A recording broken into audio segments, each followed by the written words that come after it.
Bonjour, beauté, bienvenue au matinal de Sylvie. Alors nous sommes lundi aujourd'hui, j'espère que tu as passé un bon week-end. On est encore en été, du moins nous dans le sud, il fait encore beau et chaud. Donc, on profite de ces derniers moments de l'été pour faire de belles balades dans les parcs et profiter au maximum de nos temps de repos, en particulier pendant le week-end. J'espère que si tu es à Paris ou bien dans un autre endroit du monde que tu me regardes, que tu profites encore de ces derniers moments de beau temps.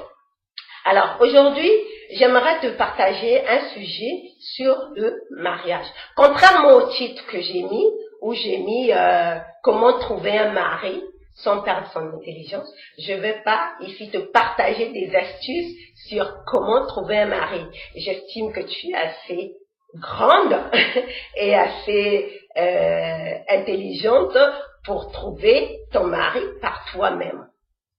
Je te fais confiance là-dessus. Bon, dans tous les cas, tu n'as pas besoin de mon accord. Je suis juste là pour te partager mes expériences et mes pensées sur certains thèmes importants de la vie. Alors aujourd'hui, justement, le thème important de la vie et des sociétés modernes actuelles, c'est parmi les thèmes importants, c'est le mariage.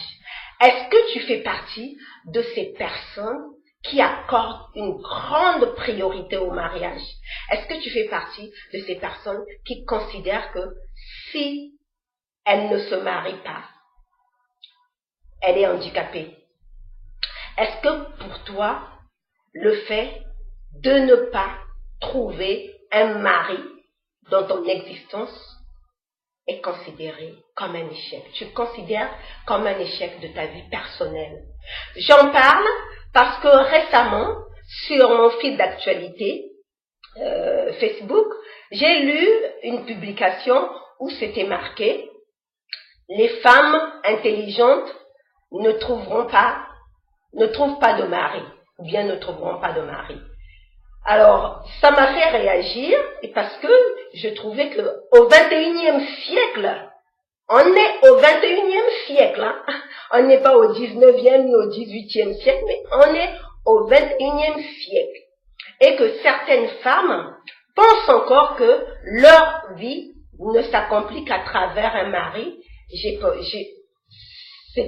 Ça ne me concerne que moi, c'est mon point de vue à moi. Je trouve que c'est très réducteur concernant la femme, c'est très réducteur concernant la place de la femme dans la société. Parce que concevoir la réussite, son existence qu'à travers un mari au 21e siècle, je pense que on vaut, nous les femmes, nous valons beaucoup mieux que ça. Donc aujourd'hui, si tu fais partie de ces femmes qui estiment que le mariage est une priorité, je vais te proposer quelques sujets de réflexion qui vont te permettre de trouver, de te choisir un mari en bonne conscience sans perdre ta valeur de femme, parce que au 21e siècle, les femmes ne cherchent pas à s'affirmer, à être derrière un homme pour se sentir valorisée, mais elles cherchent à se valoriser par elles-mêmes. Ceci dit, c'est normal d'avoir besoin d'un partenaire. C'est normal d'être deux, parce que moi je fais partie des personnes qui pensent que c'est bien, c'est important d'avoir un partenaire dans sa vie. On est mieux deux que tout seul. On est d'accord. Là, moi je suis d'accord, je suis totalement d'accord sur ça. Le fait d'être ensemble, d'avoir un partenaire, que tu sois une femme, que tu aies un partenaire ou que tu sois un homme, que tu aies une partenaire, c'est important. Ceci dit, est-ce que c'est pour cela que si tu n'as pas de partenaire, tu n'as pas de valeur? Si tu es tout seul, tu n'as pas de valeur? Non, je suppose que non. Je suppose que tu ne penses pas ça. Tu aspires certainement à avoir une relation avec un homme. Tu aspires certainement à te marier. Et moi, je fais partie de ces personnes-là. Mais pour autant, je ne pense pas que d'être une femme intelligente t'empêche d'avoir un mari. Parce que on a plein d'exemples dans la société. Autour de moi, j'ai plein de femmes intelligentes qui sont mariées et sur le plan plus, dans des sphères plus élevées de la société, à commencer par la première dame des États-Unis. Ici, les femmes qui sont dans le gouvernement, la plupart d'elles sont mariées, donc ce ne sont pas des femmes idiotes à ce que je sache. Elles sont toutes intelligentes et elles ont des maris ou des compagnons. Donc, au XXIe siècle, penser qu'une femme intelligente ne risque pas de trouver un mari, de mon point de vue, c'est très dévalorisant pour l'image de la femme. Alors, j'ai dit que j'allais te proposer trois axes de réflexion pour te permettre de trouver un mari. Hein, si tu fais partie de cette personne qui veut à tout prix se marier dans son existence, pour te permettre de trouver un mari sans pour autant perdre ton intelligence. Alors, commençons. La première question à te poser, c'est de savoir ce que représente pour toi le mariage.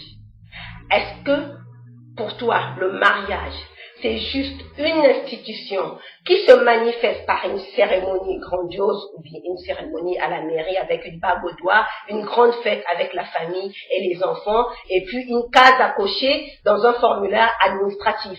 Est-ce que pour toi le mariage se résume à cela? Ou bien est-ce que tu penses que le mariage, c'est la cristallisation d'un amour partagé entre deux personnes qui se respectent et qui s'aiment profondément dans une relation? Donc, ça, c'est des questions que tu dois te poser, il serait important de se poser si tu veux envisager le mariage, de trouver un mari sans perdre ton cerveau ou ton intelligence. La deuxième chose, toi, tu es une femme, tu veux te marier. Qu'apportes-tu dans cette relation, dans ce mariage? Quelle est ta valeur ajoutée? Après tout, le mariage, l'union du mariage, c'est comme une entreprise. Ce n'est pas juste l'apparat où on se pavane avec une bague au doigt devant ses copines en disant « je suis une femme mariée ». Le mariage, c'est comme une entreprise. Chacun vient apporter quelque chose pour faire grandir cette entreprise. Toi, qu'est-ce que tu apportes dans le mariage? Quelle est la valeur ajoutée? Si le mariage n'était pas considéré de cette manière-là, tout le monde, après tout se marier, tout le monde peut se marier. Toutes les femmes peuvent se marier. C'est très facile de trouver un mari. Si on veut juste se marier, il suffit d'être avec un homme qui veut se marier. Et moi, j'en ai rencontré plein dans ma vie qui voulaient se marier avec moi. C'est moi qui ai dit non. Donc, c'est très facile de se marier, hein, de prendre un homme, de le convaincre, de t'amener devant monsieur le maire, parce qu'on est très doués, nous les femmes, quand on veut quelque chose, qu'on la voit, on est très doués, de l'amener devant monsieur le maire, de te mettre une bague au doigt, et voilà, tu es marié. Mais est-ce que c'est vraiment ce que tu veux, toi?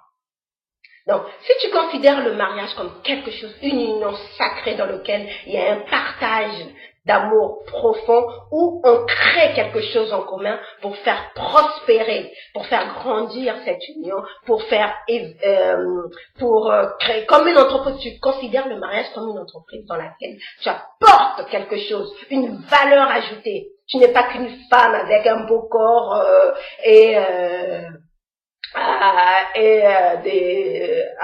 une femme avec un beau corps qui sait s'occuper du ventre et du bas-ventre. Comme j'en entends souvent, une femme doit savoir s'occuper du ventre et du bas-ventre. Est-ce que toi, tu te résumes à cela? Une femme qui sait s'occuper du ventre et du bas-ventre d'un homme? C'est ça ta valeur ajoutée? Mais ça, toutes les femmes savent le faire. Toutes les femmes savent s'occuper du ventre et du bas-ventre d'un homme. Donc, c'est pas ça. Je suppose que toi, qui est une femme qui veut garder son intelligence, tu ne penses pas vraiment que c'est ce que tu apportes dans un mariage. Hein? le savoir-faire du ventre, savoir s'occuper du ventre, du bas-ventre d'un homme. On est d'accord là-dessus. La troisième chose, la troisième question à te poser, est-ce que tu es réellement prête pour le mariage? C'est bien beau de vouloir se marier, mais certaines femmes ne sont pas du tout prêtes pour le mariage. Elles rêvent juste parce qu'on nous a montré plein de contes de fées, ils se marièrent et ils eurent beaucoup d'enfants.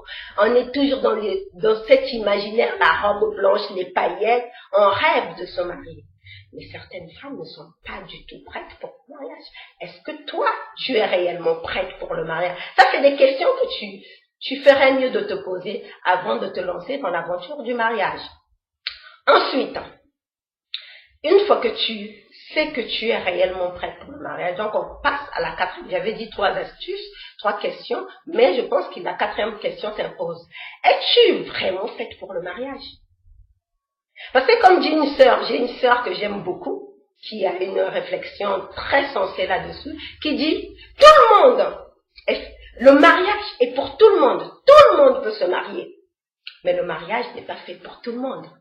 Donc toi, pose-toi la question, est-ce que tu es réellement faite pour le mariage?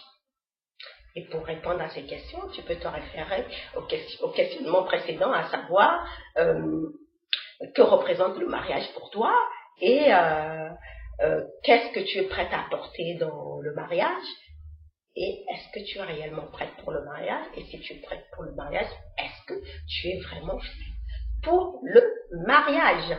Donc voilà ce que j'avais à te partager au sujet de ce thème du mariage, comment trouver un mari, que j'ai intitulé la vidéo que j'ai intitulée comment trouver un mari sans perdre son intelligence. Et j'aurais même pu ajouter au 21e siècle. Voilà. Donc je vais terminer en te lisant cette citation de Octave Feuillet. Octave Feuillet dit ceci: le mariage est une entreprise qui promet d'inestimables bénéfices, mais il y a un cahier de charges. Je te remercie d'avoir regardé cette vidéo et si elle t'a plu, pense à liker, sinon mets un dislike, partage autour de toi pour celles qui ne savent pas trop, qui se posent beaucoup de questions sur mariage ou pas mariage. Et puis, laisse un commentaire pour me dire, toi, ton point de vue sur l'idée que tu te fais du mariage. Sérieusement. Laisse-moi un commentaire pour que je sache ce que toi tu penses vraiment du fait d'être une femme mariée. Je te souhaite de passer une très bonne journée dans la joie et la bonne humeur. Mets du soleil dans ta journée. Je te retrouve demain. Bye bye.